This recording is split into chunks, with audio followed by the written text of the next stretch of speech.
Sexta-feira, quando o sol se despede, é hora de aconchego, de acender as velas, hora de casa cheirosa.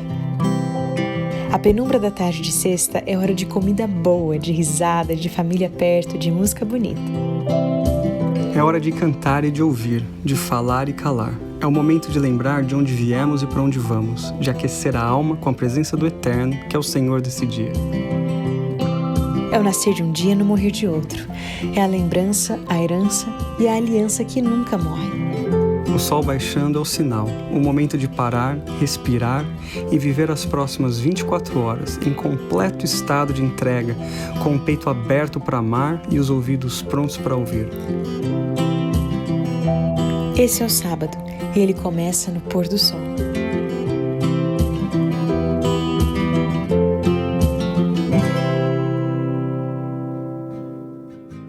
Feliz sábado, bem-vindos a mais um Pôr do Sol. Feliz ano novo, nosso primeiro Pôr do Sol de 2023. Estamos velhos. Só quem assistia filme como De Volta para o Futuro ou um desenho chamado Os Os Jetsons, imagina que a gente hoje vê muita coisa daquilo que a gente via lá atrás, naqueles filmes 2023 parecia apontavam para essa era que a gente vive agora. Incrível, a gente chegou aqui. Chegamos aqui. Se você chegou aqui, parabéns. Você sobreviveu a mais um ano. Estamos felizes em ter você aqui com a gente.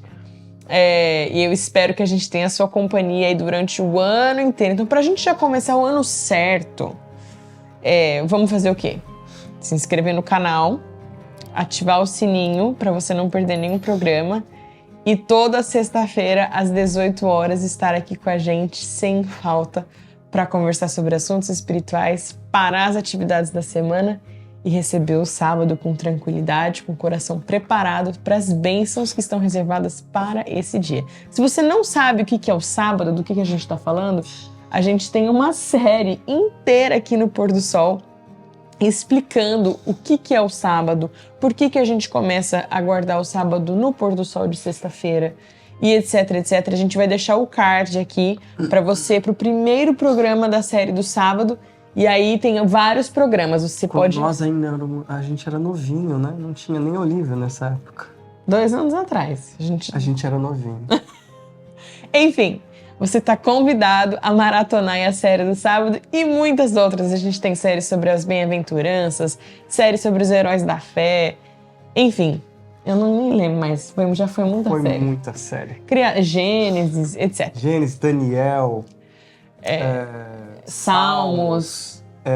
A gente fez um também super legal sobre hábitos devocionais, que eu acho que vale a pena você conferir, começar o ano lembrando dos hábitos devocionais, obviamente seguindo que a gente vai agora começar uma nova série no dia de hoje, mas é só para você ter opções também. E outra, compartilhe com o pessoal, manda aí no WhatsApp. Compartilhe com a sua família, exatamente. A gente sabe que esse ministério, ele tem tomado proporções, muitas pessoas encontram a gente, perguntam, falam do Pôr do Sol. Mas é muito importante que você, nesse sábado, nesse momento, você mande uma mensagem para alguém de Feliz Sábado. E, olha, pensei em você, queria que você olhasse essa mensagem. Manda o link. Eu acho que vai ser super importante, é um ministério que você pode estar envolvido e com certeza vai abençoar a vida de muitas pessoas. A gente vai começar o ano conversando numa série nova, conversando sobre um personagem da Bíblia, sobre o qual a gente já falou rapidamente durante a série dos Heróis da Fé, já faz mais de um ano. O personagem sobre o qual a gente vai conversar é Elias. A vida de Elias é incrível e tem muita coisa que a gente pode aprender através da história de Elias. Então, vamos começar lendo hoje o livro de 1 Reis 17, versículo 1. Diz o seguinte: Ora, Elias de Tisbe, em Gileade, disse a Acabe: Juro pelo nome do Senhor, o Deus de Israel, a quem sirvo, que não cairá orvalho nem chuva nos anos seguintes, exceto mediante a minha palavra. Olha, a gente não tem muita informação ainda sobre quem foi Elias, e a gente vai conversar sobre isso, mas aparentemente um homem de autoridade, um homem de fé, porque Acabe aqui, Elias disse a Acabe era o rei da época. Eu só tô procurando um texto aqui, pode falar. Acabe era o rei da época. Então Elias, um homem comum, se apresenta a Acabe e dá essa mensagem, que não vai chover, nem orvalho, não vai cair nada do céu nos anos seguintes, exceto quando ele falar. Então a gente já percebe que ele é um homem aqui de autoridade. Agora, Elias era um homem assim, muito estudado, muito treinado. Qual que é a história de Elias? A gente não sabe a história de Elias, porque a Bíblia começa a história de Elias nesse texto. A gente não sabe quem ele era, a Bíblia dá pouca informação, porque, na verdade, a Bíblia está querendo apontar para uma realidade. Elias não é o herói da história. Elias é um personagem. O herói verdadeiro é Deus. Elias vai ser usado por Deus. Então a gente não tem quase nenhuma informação sobre Elias. A gente sabe que ele veio de uma cidade chamada Tisbe. Essa cidade era uma cidade super pequena. Era uma cidade que, na geografia da época, ela não era nem reconhecida. A gente não sabe nem onde ela era, na verdade. O nome de Elias é interessante. O nome de Elias apontava para Deus. O nome de Elias significa Jeová é Deus. O próprio nome de Elias já era uma mensagem. Então a gente imagina que esse homem vivia numa cidade pequena, numa cidade insignificante da época, e ele possuía no coração dele uma vontade muito grande de fazer a vontade de Deus. E eu acho que essa é uma mensagem interessante para a gente começar o ano de 2023, porque é uma lembrança para nós de que Deus não precisa de grandes personalidades para fazer a sua obra. Deus não precisa chamar pessoas com um currículo maravilhoso, que já tenha mestrado, doutorado. Deus não precisa necessariamente de pessoas super capacitadas. O que Deus precisa? Ele precisa de pessoas que estão disponíveis. E Elias estava disponível. Ele viu uma realidade sombria para o povo de Deus. Por quê? Acabe e Jezabel estavam reinando, estavam levando o povo a cometer erros atrás de erros, levando o povo de Deus a pecar. Por exemplo, Jezabel, ela era filha de um dos reis dos Sidônios. Ela foi acostumada a adorar o deus Baal e também aos Astarotes, que eram uns semideuses que eles adoravam. Só para você ter uma ideia, a adoração ao deus Baal e aos Astarotes, era uma adoração regada à prostituição e também de matança de crianças. Eles ofereciam crianças a esses... Como oferta a esses ídolos. Acabe, que era um homem que conhecia Deus, casou com essa mulher e trouxe para dentro do povo de Israel toda essa bagunça. Dentro de tudo isso, o povo começou a viver uma vida de imoralidade, uma vida de completa rebeldia contra Deus. E Elias, esse homem, que a gente não entende de onde ele vem, e não é um cara que tem nenhum pedigree, ele sente no coração dele o desejo de fazer alguma coisa. Então eu quero só fazer uma pausa aí, que eu ia falar isso antes de você falar de Acabe e Jezabel.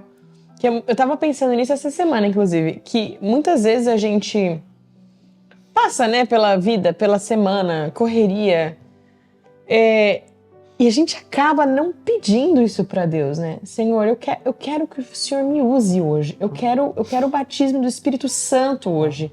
Eu acredito que a gente perde muito do que Deus pode fazer através da gente, porque a gente não se coloca à disposição. Ou talvez porque a gente não ache que Deus vai usar pessoas como a gente. Talvez as pessoas pensam assim, poxa, o que eu posso fazer de relevante para Deus? Né? O que eu posso fazer de relevante no meu contexto? Eu não sou uma pessoa com dons super especiais, eu não sei pregar, eu talvez não cante, ou eu talvez não tenha dinheiro, ou eu talvez não tenha uma faculdade ainda, ou eu talvez não tenha condições para fazer um ministério e tudo mais. E você se coloca dentro de uma percepção inferiorizada, aonde Deus está dizendo para nós aqui nessa passagem de que Elias não era uma pessoa especial, não vinha de uma cidade especial, ele simplesmente era um Zé Ninguém, vindo de uma cidade comum, mas nele estava o desejo de fazer algo para Deus. E acho que também o comprometimento na questão do relacionamento com Deus, porque todo o relato sobre Elias mostra um homem próximo a Deus. Sim, o nome dele, como eu disse, apontava para Deus. Claro que ele era um homem que o coração dele quebrava pelas coisas que quebravam o coração de Deus. Então, assim, ele sentiu muito no coração dele que ele tinha que fazer alguma coisa. E eu acho que é isso que a gente deveria ter no nosso coração no ano de 2023. O que está machucando o seu coração na questão do seguinte: o que você sente na sua comunidade, na sua esfera de influência, que precisa ser mudado, que precisa ser transformado? O que você precisa fazer? É aí que Deus vai usar você. É nesse momento, quando você se sente mexido no seu coração, Deus quer fazer alguma coisa através de você. E às vezes a gente está tão distante, às vezes a gente está tão envolvido nas coisas que a gente faz no dia a dia, que a gente não tem essa sensibilidade de sentir esse calor, essa vontade, né?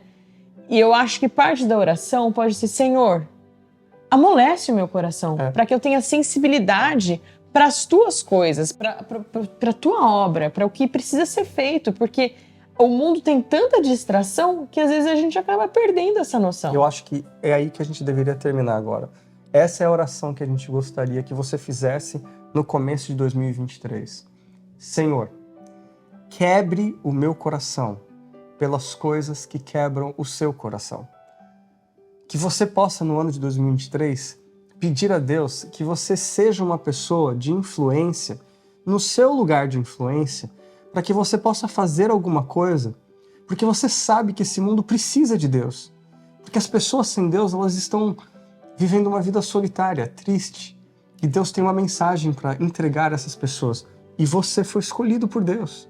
Olha só o que diz no livro de 2 Crônicas, capítulo 16, versículo 9, sobre o que Deus está fazendo nesse momento, no começo do ano de 2023. 2 Crônicas 16, versículo 9. Pois os olhos do Senhor estão atentos sobre toda a terra para fortalecer aqueles que lhe dedicam totalmente o coração. E aí, adicionando isso aqui, vou ler 1 Coríntios 1, versículos 28 e 29.